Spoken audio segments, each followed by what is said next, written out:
95-96లో నేను సీఎం అయినప్పటికీ 650 బెడ్లు ఉన్నాయి మొత్తం రాష్ట్రం అంతా. మెడికల్ సీట్స్ 650 ఉన్నాయి.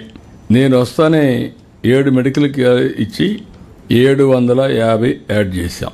తర్వాత వచ్చిన వాళ్ళందరూ కలిసి 9 వరకు ఇంకొక 450 యాడ్ చేశారు. ఆ తర్వాత నేను వస్తానే మళ్ళీ 1187 యాడ్ చేశాను.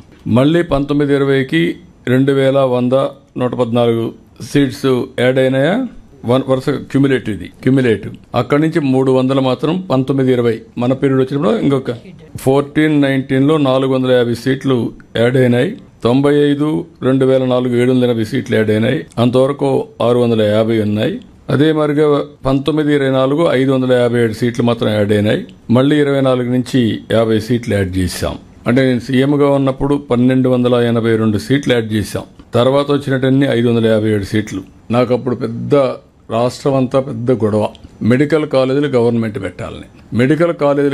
పెట్టాలంటే మన దగ్గర రిసోర్సెస్ తక్కువ ఉన్నాయి. ఆ రోజు నేను జిల్లాకు ఒక మెడికల్ కాలేజ్ ఇస్తాను కమిట్ అయ్యాను. కాలేజీలు పెట్టకుండా వదిలేయడమా, కాలేజీలు పెట్టడమా? మొత్తం ఆంధ్రప్రదేశ్ అంతా కూడా ఫస్ట్ టైం డిస్ట్రిక్ట్ ఒక మెడికల్ కాలేజ్ పెట్టాం. దాంతో గేమ్ చేంజర్. నేను ఇచ్చిన హామీ కూడా ఆ రోజుట్లో మీరు గుర్తుపెట్టుకోవాలి. Every 1 kilometre elementary school, every 3 kilometres upper primary school, every 5 kilometre high school, every mandal junior college. అంతవరకు ఏజెన్సీ ఏరియాలో జూనియర్ కాలేజీలు లేవు. All junior colleges combined Andhra Pradesh వచ్చింది. అప్పట్లోనే అన్నిటి దగ్గర వచ్చింది. Every revenue division engineering college, every district medical college. అక్కడి నుంచి స్టార్ట్ అయ్యాం. ఇప్పుడు వీళ్ళు చెప్పేది ఏం మాట్లాడుతున్నారంటే 10 మెడికల్ కాలేజీలు ఇచ్చామని. 10 మెడికల్ కాలేజీలు ఇస్తే 4,955 కోట్లు ఖర్చు అవుతుంది. వీళ్ళు ఖర్చు పెట్టింది 31/3/2024కి 456 కోట్లు. ఇంకా కావాల్సింది 4,500 కోట్లు కావాలి. 5% ఖర్చు పెట్టారు. అన్ని ఖర్చు పెట్టి హాస్పిటల్ రాజశేఖర బొమ్మలు పెట్టారు సార్. ఖర్చు పెట్టి ఇవన్నీ కూడా అది అయిన తర్వాత మీరు చూస్తే నేను వచ్చిన తర్వాత 512 కోట్లు ఖర్చు పెట్టాం. ఇప్పుడు కూడా 3,987 కోట్లు, 4,000 కోట్లు కావాలి. రెండోది ఎవ్రీ ఇయర్ 1,500 కోట్లు కావాలి.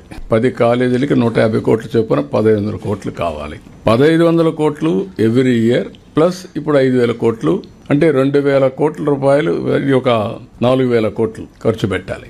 ఇవన్నీ ఖర్చు పెట్టిన తర్వాత వాట్ ఈస్ ది బెనిఫిట్ అని మీరు చూస్తే governor quota 50%, management quota 30%, 15% NRI quota. అది సెల్ఫ్ ఫైనాన్సింగ్ స్కీమ్. ఇప్పుడు కూడా ఇక్కడికి వచ్చినప్పుడు 50% convener quota, 15% government of India quota. 50% తగ్గలేదు. That is free.